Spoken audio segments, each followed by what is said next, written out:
buenas noches, gracias por acompañarnos. Ya estamos arrancando en Conversando la Noche con decorado nuevo, pero siempre con invitados que nos parecen importantes, interesantes, para contarnos un poco de su trayectoria y también de su vida, ya que lo que buscamos es ir hasta la persona detrás del personaje público. Hoy un colega, comunicador, nuestro vecino, digo yo, porque Pro y Mega TV están acá juntos en este grupo empresarial, la Mega Cadena de Comunicación, pero que además tiene una larga trayectoria en los medios y tiene mucho que contarnos en ese sentido.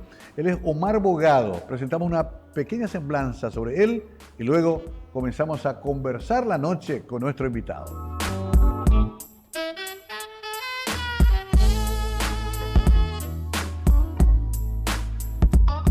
Omar Bogado nació en Buenos Aires, Argentina, en 1973.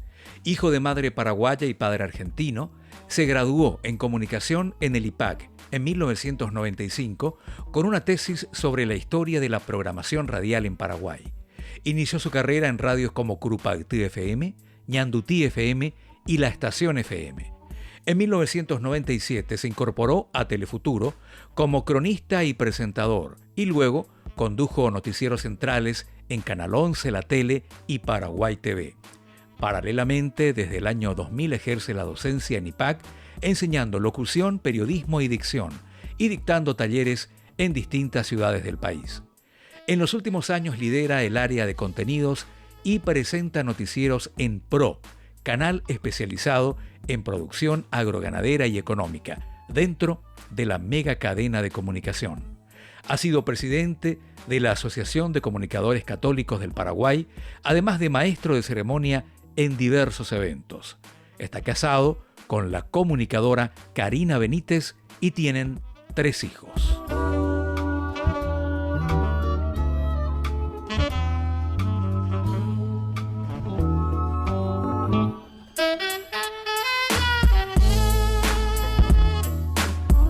Estimado Omar, bienvenido. Tenemos grúa, estamos hoy jugando un poquito más. Conocí esta casa, así que no te puedo decir nada muy novedoso, pero sí un gusto poder conversar contigo.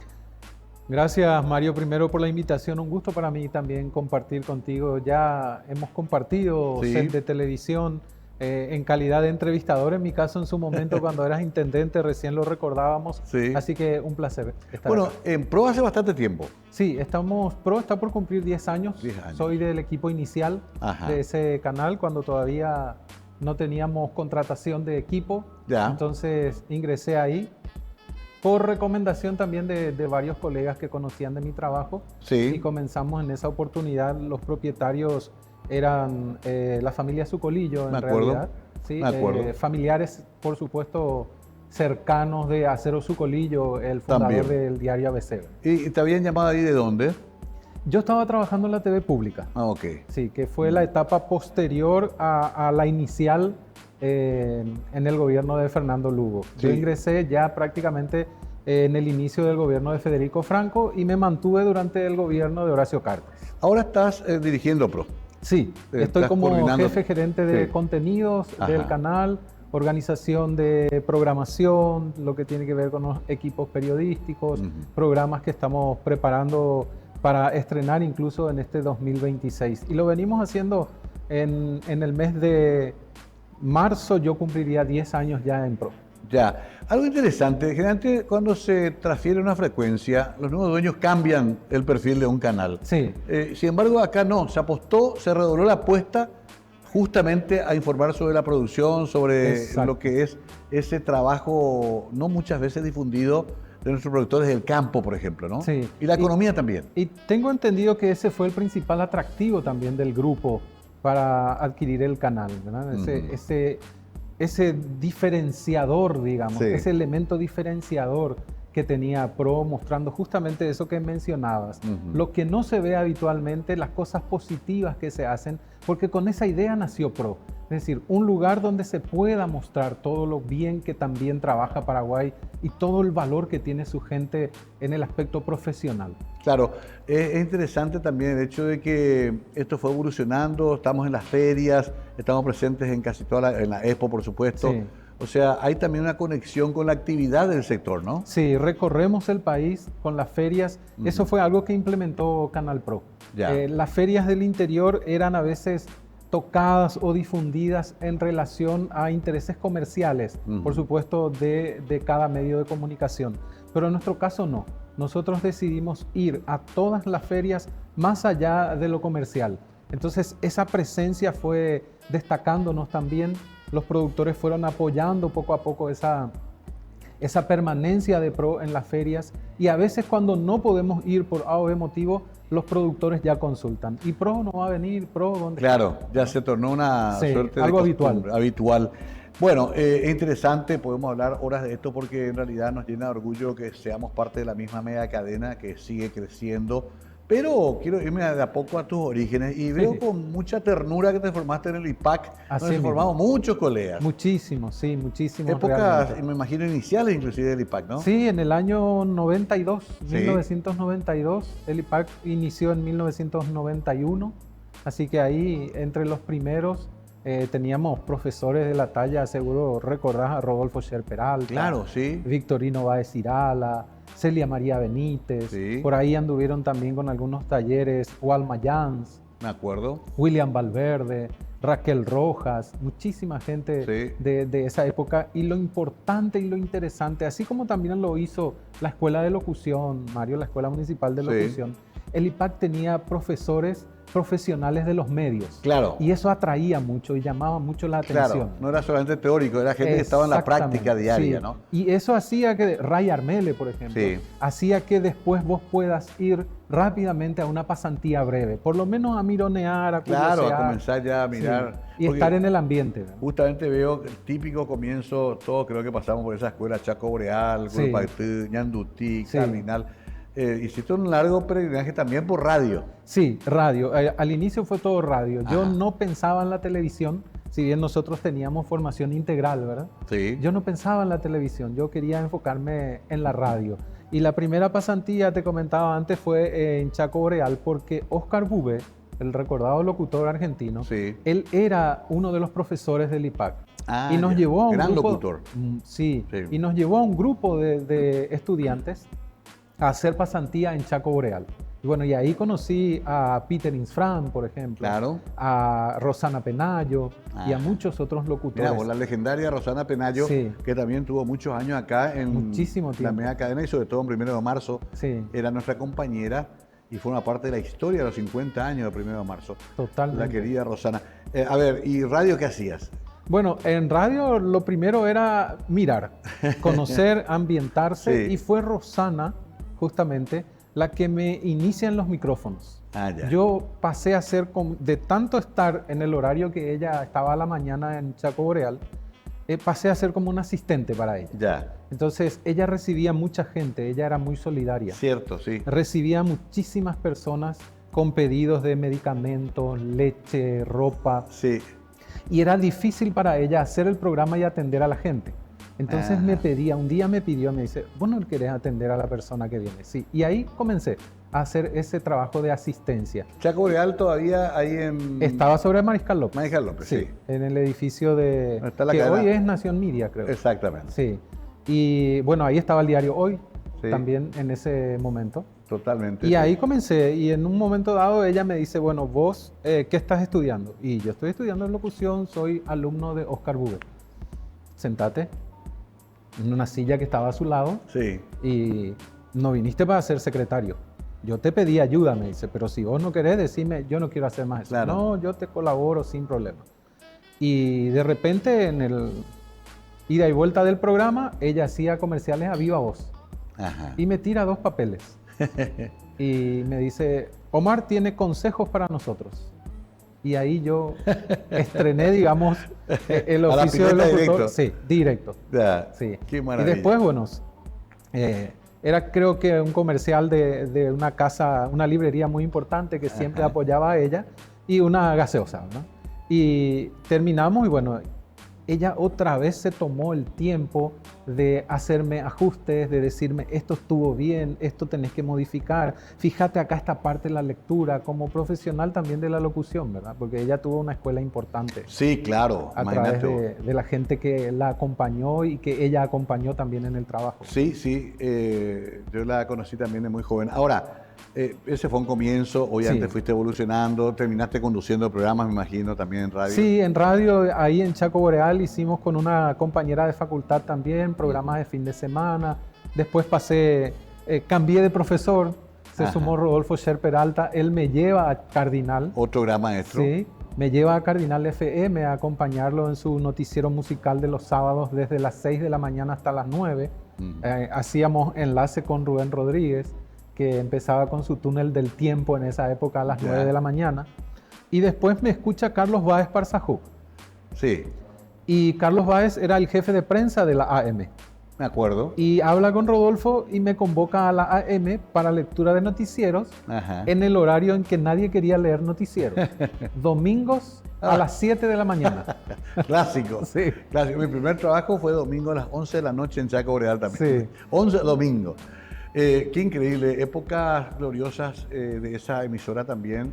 Estaba mi querido Manuel, también Víctor Manuel Benítez, Bernardes, Rubén Rodríguez, un elenco. En la FM Beto Duarte. Sí, Beto también, con el Pacto de los Soles. El Pacto de los Soles. Y Víctor Alderete. Sí, también, lector de noticias. Con Víctor tuve el privilegio de cruzarme ya en Telefuturo. Ya en Telefuturo. Él era productor, redactor del programa Día a Día de Óscar Acosta. Sí. Y ahí nos cruzamos. Yo estaba como director periodístico de Telediario. Justamente a la vuelta quiero hablar de esa etapa, 1997. Sí, a partir de ahí. Bueno, Omar Bogado, para que usted lo conozca, está todo el día en Pro, está detrás de todos los programas de Pro, pero también presenta, pero sobre todo tiene toda esta historia fabulosa de alguien que soñó, seguramente de muy joven, ingresar a los medios y que ha hecho una gran carrera y que sigue, por supuesto, para adelante.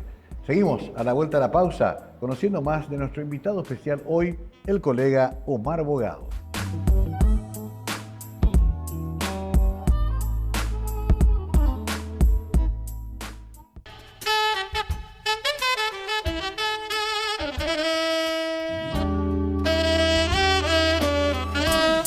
Continuamos conversando en la noche con nuestro invitado de hoy. Está acá en nuestros estudios Omar Bogado. Habíamos relatado un poco esos comienzos. No te pregunté en qué momento así dijiste quiero ser locutor. Uno de adolescente, de estudiante, ya tiene ciertos sueños, ¿no? Sí, sí. ¿A vos te pasó así? Ahora le cuento a mis hijos que me dicen, ¿vos qué querías ser, papá? Y yo les digo, cuando era chico quería ser policía. Mirá vos. Después de adolescente quería ser médico. Incluso estuve en Buenos Aires estudiando en la UBA para ingresar a la Facultad de Medicina y terminado el ciclo de un año para después ingresar, me quedaron pendientes 2 materias. Mirá vos. Y o sea, casi entraste. Casi, sí, eran 10 materias, creo. Me quedaron 2 y tenía opción de rendir unos extraordinarios en febrero o marzo. Claro. Y ahí le digo a mis padres, yo no quiero ser médico. Pero si toda la vida dijiste que eso, claro. Bueno, lo que vos quieras, no hay problema. Y yo quiero ser locutor. Locutor. Sí, quiero serlo. Quiero estudiar comunicación. Siempre me gustó la tele. Te gustó la tele, la radio. Siempre me gustaba escuchar profesionales de buen nivel. Me gusta mucho el buen hablar, el buen compartir. Y de eso se trata justamente de conversar, ¿verdad? Sí. Y bueno, y ahí me decidí. Conocí una persona que me ayudó a prepararme para ingresar al ISER. Hice 2 exámenes. Ahí en el ISER los exámenes son eliminatorios. El primer examen pasé. El segundo examen me faltó 1 punto. Y bueno. ISER es de Buenos Aires. Exactamente, el Instituto Superior de Radiodifusión de Buenos Aires. Y ahí no te dicen en qué fallaste ni que estuvo bien, no. Y la profesional que colaboró conmigo en mi preparación, que era una locutora recibida del ISER, me dice, mira, por la nota que te pusieron, estás por buen camino. El próximo año te espero de nuevo para que intentemos. Y me contó una anécdota, me dice, para consuelo tuyo, te comento que Juan Carlos Badía, un gran locutor argentino, ¿verdad? Intentó 4 veces ingresar al ISER, siendo su papá director del ISER. Mirá vos. ¿Sí? Claro. Y no pudo hacerlo. Recién a la 4ª vez, el último año que su papá era director, él ingresa porque su papá se jubila y se retira. Y bueno, eso no me amilanó, ¿verdad? Entonces busqué opciones y le dije a mis padres, me voy a Asunción. ¿Y qué vas a hacer? Y ahí hay una escuela municipal de locución para no perder el año. Claro. Bueno, vengo, la escuela municipal ya había hecho exámenes, ya no podía aprobar ahí, y encuentro el IPAC. Y ahí comienzo, ¿verdad? Qué bárbaro. O sea que Mis ahí padres sí, vivían en Argentina. ellos vivían allá. Sí. Trabajaban allá. Sí, mi papá argentino, mi mamá paraguaya. Ah, Sí. mira vos. O sea, conoces bien también ese mundo. Sí, muchísimo, muchísimo. Muy interesante de, Sí. de compatriotas que se abrieron camino allá. Y te da otra mirada también, Sí. Mario. Bueno, Te da- Buenos Aires es una metrópoli, Sí, ¿verdad? sí, sí, Qué, sí. qué maravilla, porque lo que veo es que después de esas dudas iniciales ya dijiste, esta es la mía. Sí, Y te jugaste por eso. encontré el camino y por lo visto que siempre estuvo ahí, pero por ahí, por distintas cosas no podía verlo. Ajá. Y bueno, y finalmente después me decidí, dije, esto me gusta, el acercarme también a una profesional como la locutora que me preparó, me entusiasmó mucho, me Claro. sirvió, ella me invitaba a radios donde trabajaba y así, bueno, fui metiéndome de a poco. 1997, Telefuturo. Sí, Ahí ya ahí es- comienzo televisión. Jugar en las ligas mayores, era un Sí. canal emergente, Sí. con mucha expectativa. Después de tantos años de reinado del 9, del 13 aparecía Telefuturo. Apareció a terciar Telefuturo. Exactamente. Sí. Y que entras en ese equipo inicial que había ido allá, Oscar Acosta, Cristian Todavía Nielsen. no estaba Óscar Acosta. Ah, todavía estaba en el 13, Oscar. Sí, el equipo empezó como conductores principales con Cacha González, Sí, Alicia. Alicia y con Pedro Bullari. Ah, claro. Sí, y el equipo de cronistas periodistas del cual formaba parte, ¿verdad? Sí. Ahí se hizo una selección dura con 3 pruebas Ya. y para elegirnos, ¿verdad? ¿Quién te llamó? Led Monteiro.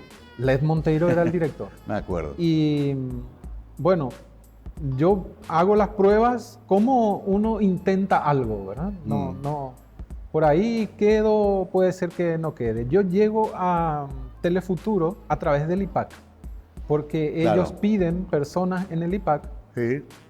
y uno de los que estaba como profesor y también ya trabajando por detrás en Telefuturo en los primeros meses era Ramón Aguayo.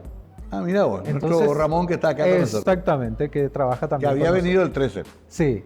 Y ahí, bueno, él lleva mi carpeta y se hace la preselección y quedo entre los preseleccionados. Y hacemos prueba de cámara, hacemos prueba de sonido, hacemos prueba de redacción. Claro. Y era la primera vez también que a mí me llamó la atención, ¿verdad? Porque en ningún otro medio que estuve se hizo ese tipo de prueba. Era una especie de prueba tecnológica. Mhm. A ver, ¿qué conoces de informática? Ah, O ya. sea, ¿cómo manejas la computadora? ¿Qué podés hacer en una computadora? No era, por supuesto, una prueba Claro, definitoria. pero para ya para introducirte en ese ver. mundo. Y después entendí por qué. Porque ellos nos formaron también y nos prepararon. Nosotros tuvimos cursos de televisión, tuvimos cursos de edición de video, tuvimos cursos de ya. audio, de locución, de fonética, de lenguas. Algo que nosotros ya teníamos en el IPAC, pero ellos reforzaron. Por ejemplo, empezamos a estudiar guaraní en Telefuturo con Félix de Guarania, ¿sí? El profesor Félix de Guarania, Sí. recordado docente Gran también autor, de la lengua, docente, sí. Y con otros profesionales también que nos preparaban. Trajeron muchos O sea, te sirvió de profesionales. escuela también. Sí, totalmente. Al Mm. principio Telefuturo fue una escuela muy grande. Vinieron profesionales de Brasil Sí, me a acuerdo. capacitarnos, de la Red O Globo también, Sí. en varias áreas. Y bueno, y esa fue una experiencia ¿Cuánto pero tiempo estuviste ahí? fundamental.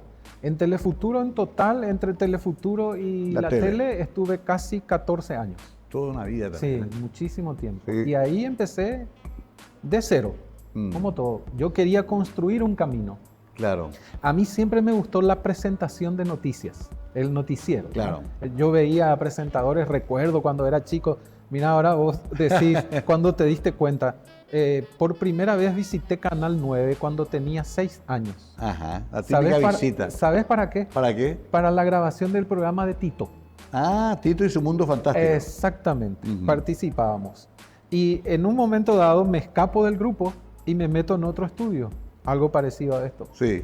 Y el estudio en el que entré era el del set del noticiero, Claro, de el- 24 horas. El famoso set. En la época esa, te estoy hablando de seguramente Miguel Ángel Rodríguez Claro. y Susana Ibáñez. Sí, Sí, hace sí. muchísimo tiempo. Claro, claro. Y imagínate eso vos. quedó por lo visto en la memoria y después, bueno, en la elección también del oficio, eso habrá saltado, ¿verdad? Claro. Y a partir de eso, bueno, En Telefuturo yo estuve de cronista, estuve de redactor, estuve de coordinador de edición, después me ascendieron a director periodístico del telediario, Ajá. después ya me dieron la oportunidad de conducir, ya me quedé directamente en estudios. Conducía un noticiero que se llamaba 2340, no sé si llegaste a sí, que verlo. iba al último de la noche. Sí, antes de la medianoche. Que todos los canales comenzaban a hacer en esa época. Sí. Nuestra competencia directa era todavía el 13, que era el único que mantenía el noticiero de medianoche, pero grabado. Nosotros lo hacíamos en vivo. Claro. Y después me proponen también hacer el noticiero de los fines de semana, el de los sábados, para darle descanso a los conductores principales, que en esa época sí ya era Oscar, ¿verdad? Oscar y María Teresa, después se sumó Sani López Garelli también al equipo. Ahí mis jefes, bueno, fueron el primero Jesús Ruiz Nestosa, que fue el primer jefe de prensa de Telefuturo, después vino Cristian Nielsen, después ya vino también Mario Orsinoli, con el que coincidimos también acá, en la mega cadena, y también estuvo como jefe de prensa Félix Ferreira. Félix, claro. Sí, ahora Félix que me decís que también había venido el 13. Exactamente, sí.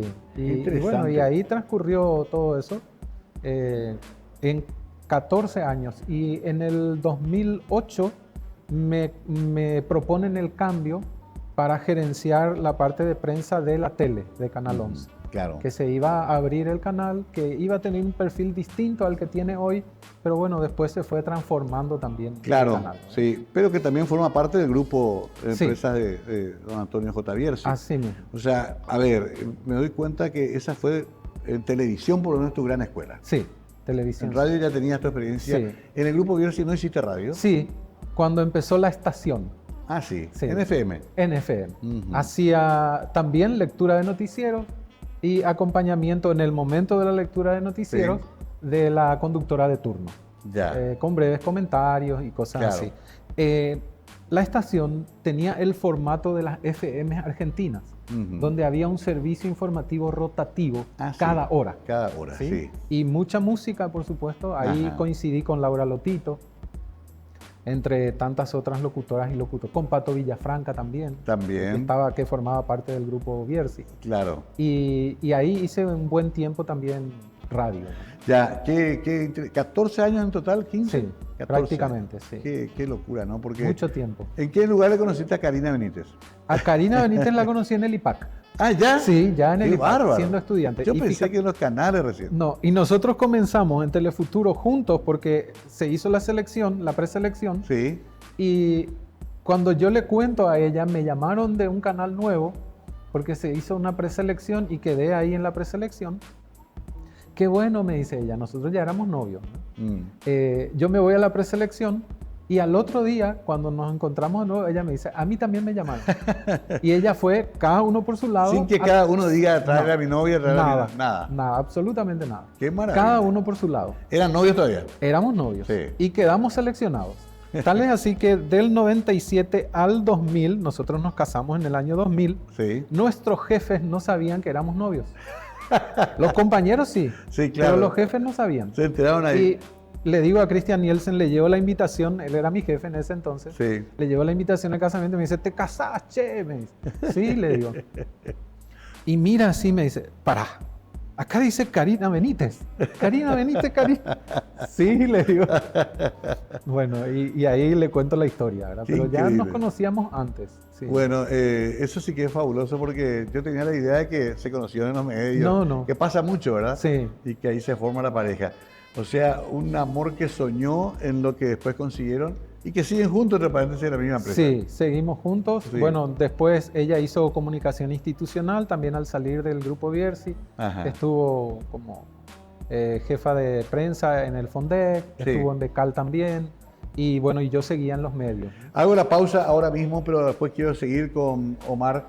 Es interesante, los nombres que va citando Omar son nombres legendarios, ¿no? Sí. Muchos pasaron por esta radio y formaron parte de la historia de esto que cumple medio siglo de vida, que es la mega cadena de comunicación. 1 de marzo, Cristian Nielsen, muchísimos años con nosotros, un gran maestro, el vikingo, como lo llamábamos, y su señora, Marta Gueri, también en la administración de la radio. O sea, estamos hablando de nuestra historia también. Breve pausa y seguimos con nuestro invitado de hoy.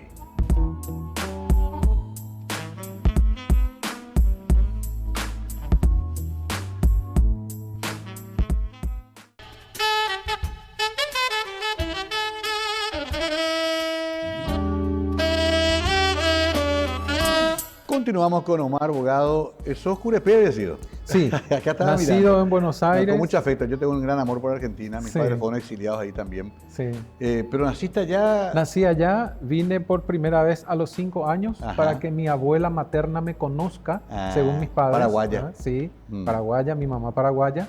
Mi papá se enamoró de Paraguay. Te enamoré. No Él era- quiso volver. Es Mirá argentino. vos, argentino y tu mamá No. bien paraguaya. Mamá paraguaya, mamá no quería saber nada de volver. Claro. Pero él, volvimos a Buenos Aires, vendió todo lo que teníamos Y y vinieron nos acá. mudamos a Paraguay. ¿Y dónde hiciste tu escuela primaria? La secundaria? primaria acá en Asunción, Sí, en la escuela Domingo Sabio. sí, conozco. Sí. Ujú. Y después, para la secundaria, volvimos a Buenos Aires. Fue un Ah. ir y venir. Claro, allá habían quedado parientes también. Sí, Tíos, muchos, primos. muchos. Parientes de mi papá, algunos en Buenos Aires, él es de Resistencia. Ah, sí. Entonces también ahí en el Chaco argentino Ujú. hay familia en Corrientes también y familia en Buenos Aires. Y acá toda la familia materna. De hecho, no es raro esto. Pelusa Rubín, porque no nacida en Argentina también. También, exacto. Pasaba mucho eso, Sí. sobre todo porque nuestros padres iban y venían, épocas de búsqueda de mejores horizontes Así también. mismo. Argentina fue una gran tierra de oportunidades para muchos Sí, paraguayos. muchísimo. Lo sigue siendo inclusive. ¿Te vas siempre a Buenos Aires? No muy a menudo. La Ah. última vez fui cuando mi hijo menor tenía 1 año, ahora tiene 17. O sea, hace más de 15 No, que no entonces voy. no, vos sos. Sí. Yo soy peor que vos, yo me doy cada año, no. No. Una vez al año por lo menos en Sí. Argentina. Me gustaría, pero a veces se Claro. puede y a veces no. A veces es difícil. Sí. Karina sí es paraguaya 100%. Sí, 100%. Mm. Familia ¿Cuántos paraguaya. hijos tienen? 3. 3 hijos. Sí, el mayor de 22, Sí. la nena de 20 y el menor que está por cumplir 17 en Ah. una semana. Segunda etapa ya. Sí. Ya están en- Ya está terminando el colegio secundario este año Claro. y después ya ¿Algún marcha la- locutor por el camino o no? Y el último parece. Puede ser. Parece que ahí O está, periodista, qué sé yo, comunicador. comunicación, periodismo, me gusta la locución, dice me gusta el canto, es Claro. actor, Ah, ya. estudia actuación, estudia comedia musical, está qué bueno. en el ambiente, ¿no? Claro. Sí, Sí. porque no todos abrazan la misma profesión. A veces inclusive, como tanto tiempo les sacan también otro trabajo Sí. a ellos, a veces hay una especie de... Miran con recelo. Con recelo, Sí. sí. No siempre pasa. Y decime una cosa, que eso me interesa porque no pasa siempre. Con Karina son colegas. Sí, Son críticos ambos a su trabajo, se dicen esto te faltó, esto no, se Y- aconsejan. y sí, Ajá. sí. Sobre todo nos damos ánimo. Ok. Porque viste que Sí. muchas veces el Esto ambiente... se rinde Sí, examen todo el día. todos los días. Sí. Entonces, siempre estamos pendientes de eso, ¿verdad? Mm. Colaboramos también el uno con el otro. Claro. A veces ella es mi productora o yo soy su productor. Claro. Colaboramos con los compañeros que nos rodean, porque sabes que esto es equipo, ¿verdad? Equipo, si no hay siempre. equipo, Sí, Es Karina complicado. hace nuestros informes especiales en Sí. Mega TV, extraordinarios, temas muy humanos, temas de desafíos personales, de superación. También veo que tienen ustedes una coincidencia hacia la fe muy grande. sí, así Son mismo. militantes, creo que están en una asociación de Sí, de comunicadores católicos. católicos. Sí, ¿Qué es eso? Es una asociación que se fue justamente ahora en el 2026, cumple 30 años. Ok. Fundada por comunicadores. Ujú. Con el tiempo se fueron sumando otras áreas también de la comunicación. Al Ajá. principio eran solo periodistas. Sí. Surge a instancias de País Cristóbal, el cardenal Cristóbal. Ah, sí, que era un El- gran comunicador. Sí, el cardenal de Rabat, en Sí. Marruecos, que siempre está pendiente también de nosotros y de las actividades que hacemos. Y bueno, decidieron reunirse, hacer algo después del primer Congreso de Comunicadores Católicos que se hizo en Paraguay Ajá. hace 30 años. Ya. Y ahí, digamos, los instigadores, por llamarlos de alguna manera, eran País Cristóbal y el cardenal Adalberto Martínez. Mirá vos. En aquel entonces también sacerdote, ¿verdad? Y ahí, Y, bueno, hay una y ahí línea- comienza, digamos, esa Claro. organización. Y hay una coincidencia de la visión misma del mundo a partir del concepto del catolicismo. Exactamente. Basamos nuestra tarea o intentamos que nuestra tarea profesional se base en los valores del Evangelio. Ok. ¿Sí? Ya. La verdad, Ujú.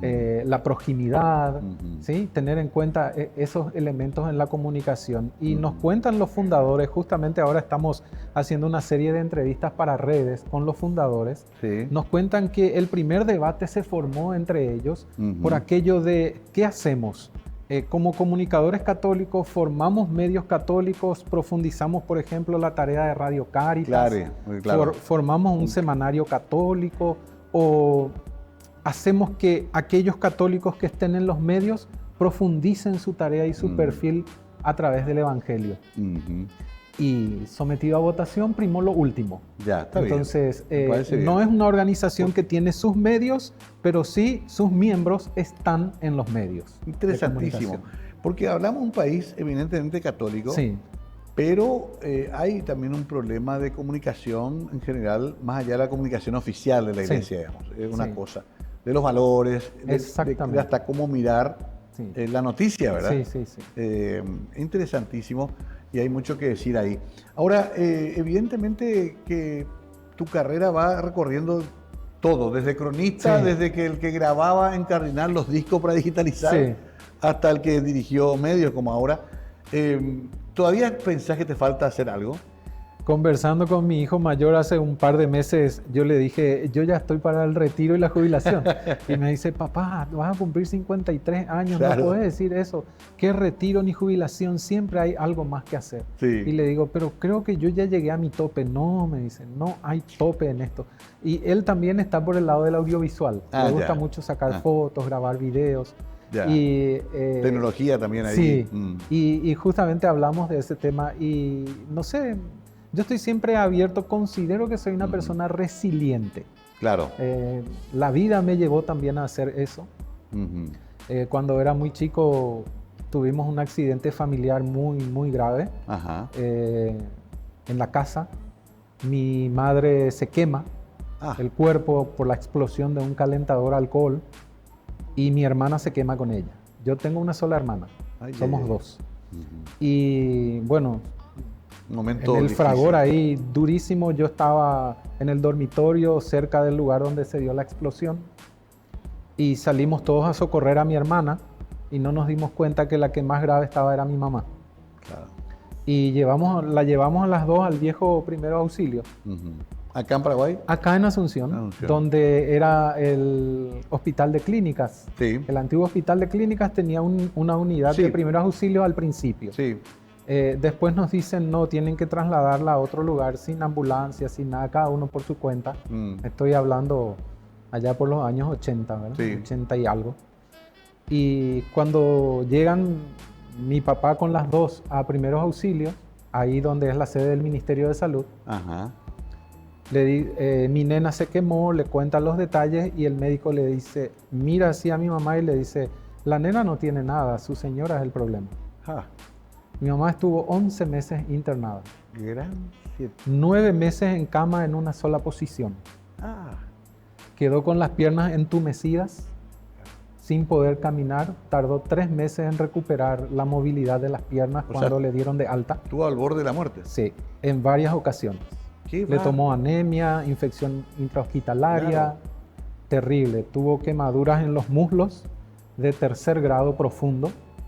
Le tuvieron que hacer cirugías, injertos. O sea que ahí tuvieron que concurrir a la fe, a mucha resiliencia. Sí, mi abuela, su mamá, se internó con ella en primeros auxilios, estuvo los 11 meses con ella. Y bueno, y yo fui encargado de mi hermana, que era pequeña cuando salió de alta. Ella se quemó parte del rostro. Tuviste que hacerte cargo también un poco. Sí, y mi papá trabajaba, él era camionero internacional. Llevaba y traía mercaderías con empresas importantes de acá de Asunción que tenían socias en Argentina. Llevaban, por ejemplo, productos que siempre fueron destacados en Paraguay.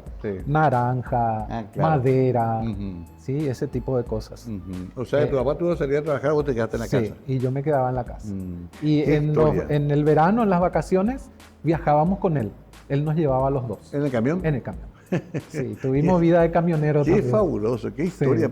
¿Y tu mamá se salvó finalmente? Se salvó, sí, se recuperó. Ahí hubo una historia también social muy extraña, Mario, que por suerte hoy no se ve, pero el seguro del IPS, sabemos todos, no funciona como debería funcionar. En esa época a papá siempre le descontaban IPS, pero los patrones no aportaban.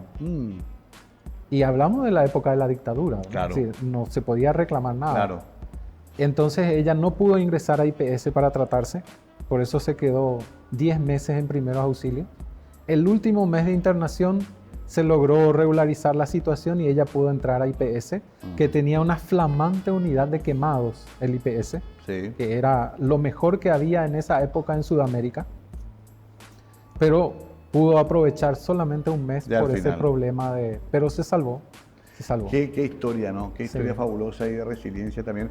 Y tengo que hacer la pausa, pero si mal no recuerdo, en la pandemia con el COVID, vos también estuviste muy... Estuve internado. Internado también. Estuve 29 días. ¿Cuánto? 29 días, terapia intermedia, con oxígeno permanente desde el primer día hasta el último en que salí, con saturación media, al principio saturación alta, después regulando a saturación media. Y siempre me preguntan, yo tengo un cuñado, pareja de mi hermana, que falleció de COVID en el 2021. Y él me preguntaba cuando salí lo que son las cosas, ¿no? Un año después se enferma él y muere. Él me pregunta cuando salgo, ¿tuviste miedo de morir alguna vez? Y yo le digo, vos sabés que nunca pensé en eso. No pensé en eso, Mario. Siempre le cuento a la gente esto. Yo no pensé en ese momento, me voy a morir, me voy a morir. Claro. Yo pensaba en recuperarme. Mi único contacto con el mundo eran las enfermeras y los médicos. No podía entrar la familia. No. Una sola vez entró Karina, que no la reconocí porque estaba totalmente aislada, con los trajes. Y me dice ella cuando entra, yo te pido que te tranquilices porque la doctora me dejó entrar porque me dijo que te veía muy alterado, muy nervioso y casi deprimido. Entonces por eso autorizó que ella entre una vez. Y después recurríamos a las videollamadas. Claro. Pasé Navidad internado. Yo me interné en la víspera del 8 de diciembre del 2020. Claro, momento del 2020. Porque empezamos el aislamiento en marzo del 2020. Ahora, con un testimonio como el tuyo, Omar, y se me va el tiempo, pero vos sabés cómo es esto. Aquellos que dicen es un invento, el COVID no existió, la pandemia. Por favor. No, existió. Vos sabés lo que fue. Yo lo viví en carne propia. Y además perdimos gente muy querida. Terrible fue. O sea, terrible. Vos no inventaste 30 días de internación en terapia intermedia. Sí, que el sistema público saturado, ¿recordás todo lo que pasó? Sí. No había forma de acceder a eso. Llegué a consultar en el Max Boedner por una emergencia respiratoria. Me revisa un médico y me dice, estaban todas las camas llenas en la urgencia y me dice, vos estás bien, anda a tu casa.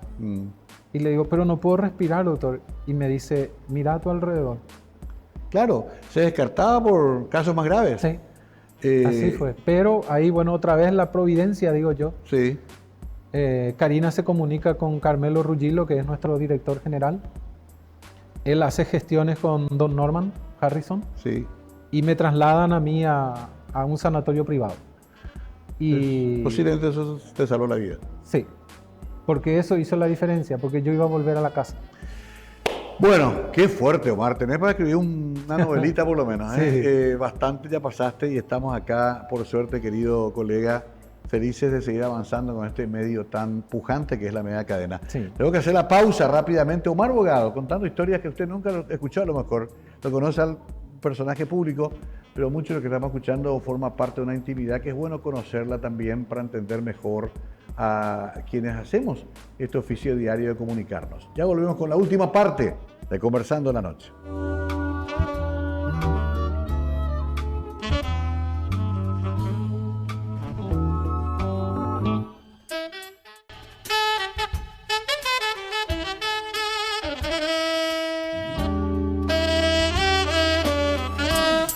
Omar Bogado con nosotros, últimos 10 minutos de juego, como se dice en los partidos de fútbol. ¿Nunca fuiste futbolero? No. No mucho, ¿verdad? Pero deporte deportivo no hiciste. No, deportes no. Me gusta mucho el tenis. Ok. Seguía mucho en los años 90 a Steffi Graf, Gabriela Sabatini. Esa época. Sí, Mónica Seles, Martina Navratilova. Qué época, ¿no? Mucho. Pete Sampras.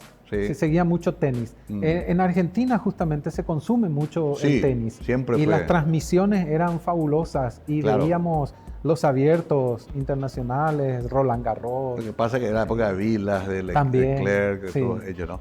Ahora, pero periodismo deportivo no hiciste.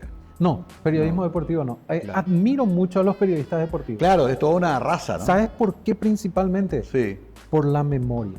Sí. Y tenemos muchos colegas que son muy memoriosos en periodismo deportivo y por eso me gusta escucharlos. Bueno, Gaspar Sí. Navidad Por ejemplo, Noguera es la computadora humana, pero Así todos en mismo. general manejan datos Sí. porque es parte de su profesión, ¿no? Sí. ¿Y club tenés acá? Estoy ahí siempre entre nacionalófilo, ahí por la familia de Karina también. Ah, también. Pero no, en Argentina sí éramos bosteros. Bostero Sí, de Boca Juniors. Mi papá es bostero de raza, ¿verdad? Claro, eso que Pero acá era más más light. o menos, sí. Más light. Bueno, entrando en esta última parte, ¿cómo ves los medios actualmente? Hay muchos cambios, Omar. Las plataformas entraron a jugar fuerte, Sí, las redes sociales, lo que antes era solamente ver una vez un programa, no verlo, ahora se parte en varios pedazos. Sí. Hay que tener mucho ingenio, mover todo. ¿Ves que es positivo ese cambio? Sí, por supuesto. Todo ayornamiento es positivo. Hay que saber nomás elegir los momentos, los espacios, los tipos de programas también para poder adaptarlos a todo eso que estás mencionando. La radio ya no es lo que era. Ya no. ¿Sí? Dejó de serlo, ahora Sí. se convirtió en una televisión. Sí. ¿Sí? Entonces tenemos cámaras en los estudios de radio. Hay mucha gente que no le gusta eso, que no coincide. Yo extraño la vieja radio, dice, Claro. o no ve los canales de radio en televisión, Claro. escucha a través Directamente de en la la frecuencia sí. nada más. Pero siempre es positivo y esto también genera este crecimiento, genera oportunidades para los profesionales Claro, como nosotros, ¿verdad? cierto. Y como aquellos que están viniendo detrás. Y siempre eso yo valoré también de los profesores que tuve. Siempre fueron abiertos al recambio. Ajá. Por eso nos dieron lugar, digo yo. Exacto, Por sí. eso nos dieron la posibilidad. Por Sí. eso me llevaron a tal radio. Por eso me dieron la oportunidad de hacer televisión. Entonces yo intento eso también, ¿verdad? Apostar también por nuevos valores, personas que vayan a construir esa comunicación que nosotros también pregonamos desde la Asociación de Comunicadores. Claro. Una comunicación distinta, Interesante esto una que decís, comunicación porque diferente.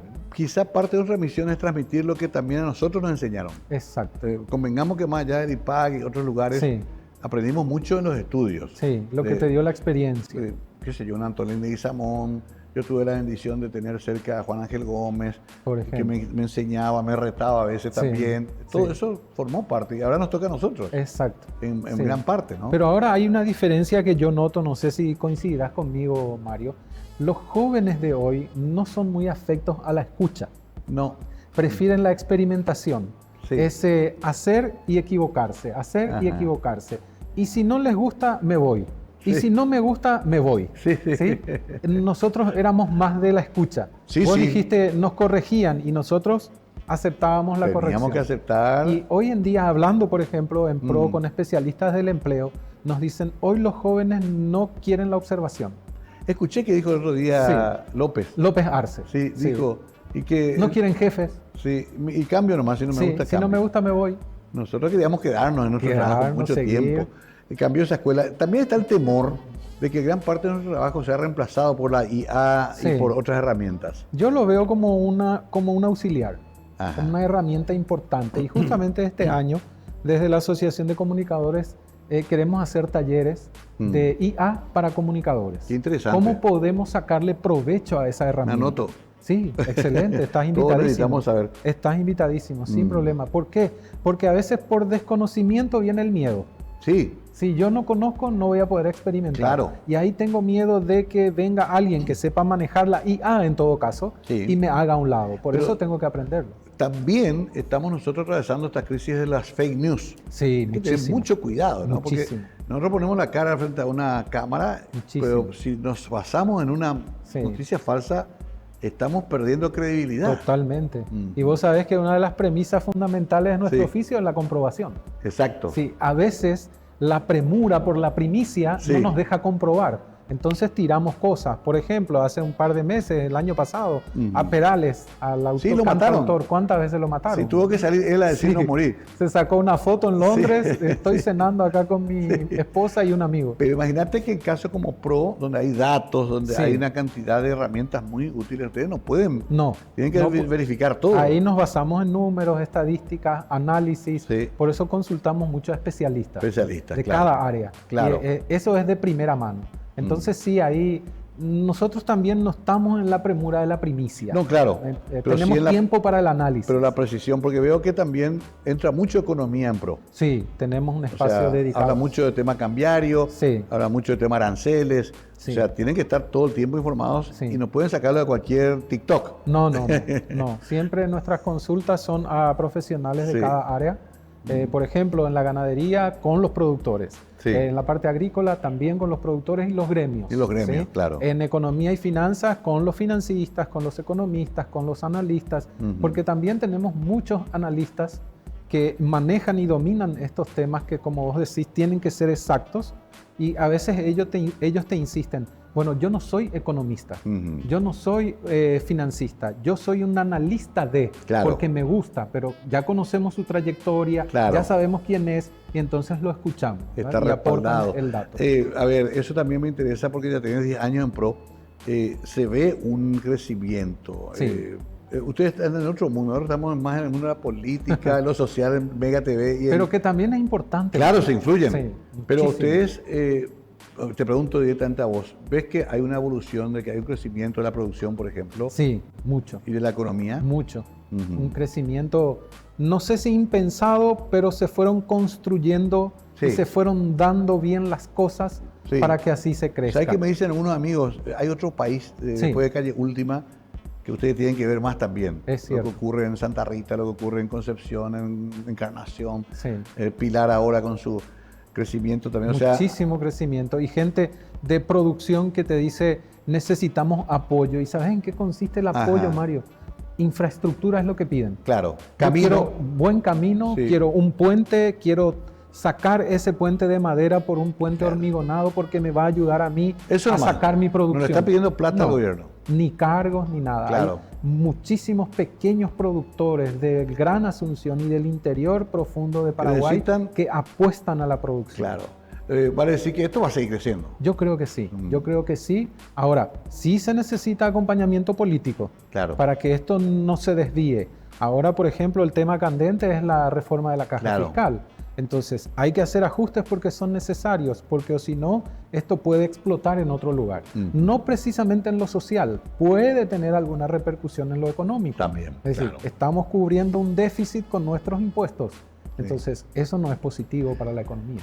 Bueno, se nos acabó el tiempo, Omar. Vos sabés cómo es esto. Disfruté mucho esta charla. ¿Cuántos años tenés ahora? 53 voy a cumplir. Estás comenzando todavía. Acá te habla un hombre un poquito mayor y seguimos con ganas de producir. Por supuesto, y de seguir entregando nuestra tarea, nuestro oficio, nuestra vocación. Te felicito por la trayectoria que hiciste. Gracias, Creo que tengo que hacer una entrevista aparte con Karina porque me quedaban ahí varios temas algunas pendientes. Cositas. Creo que te conté todo. Sí, pero ella también tiene su trayectoria. Por supuesto, ella tiene su historia, sus vivencias. Ha ganado sus premios, ha dirigido también instituciones muy importantes, así que será la próxima. Pero por lo pronto te agradezco. Una cosa final te quiero pedir, un mensaje para aquel chico que está viendo y dice, yo quiero ser como Omar o como Mario. ¿Qué le dirías? Que trabajen. Que construyan su trayectoria, que lo hagan todo por derecha, que apuesten a la verdad, que apuesten a su confianza, que se decidan, porque hay que dar el paso. A veces dudamos, pero hay que aceptar el desafío y no decirle no a nada o no, yo no quiero hacer esto, no, yo no quiero. Para resumirte, por ejemplo, en la intentona golpista del 2002, a mí me tocó cubrir la ex caballería. Era el único equipo periodístico en ese lugar, transmisión en vivo de Telefuturo, Cristian Nielsen, mi jefe. Te quedás ahí hasta que amanezca, me dice. Claro. Escucho los vuelos rasantes de los aviones chavantes sobre mí. Cuando me doy vuelta no había nadie a mi alrededor, yo me quedé solo con el enlace de transmisión. hasta mi camarógrafo me abandonó. Y después me preguntan, ¿vos no tenías miedo? Oscar me dice, ¿no te dio miedo, Omar, ahí? No, le dije, o sea, va a ser lo que tenga que ser. Entonces, aceptar ese desafío. Yo creo que eso construye la personalidad, construye la profesión. Y muy importante, algo que también un ex jefe me dijo una vez, para ser buen comunicador hay que ser buena persona. Totalmente, coincido 100%. Omar Bogado, gracias por venir. Gracias a vos, Mario. Una historia más que interesante de un colega que cruzamos todos los días, pero a veces no tenemos tiempo ni de hablar. Nos saludamos rápido y cada uno a su trabajo. Hoy nos tomamos una hora para que usted, señor, señora, también lo conozca mejor. Muchos años de trayectoria y sobre todo mucho compromiso con este oficio tan importante de informar con coherencia, con objetividad. Es lo que ha hecho Omar toda su vida. Gracias, buenas noches.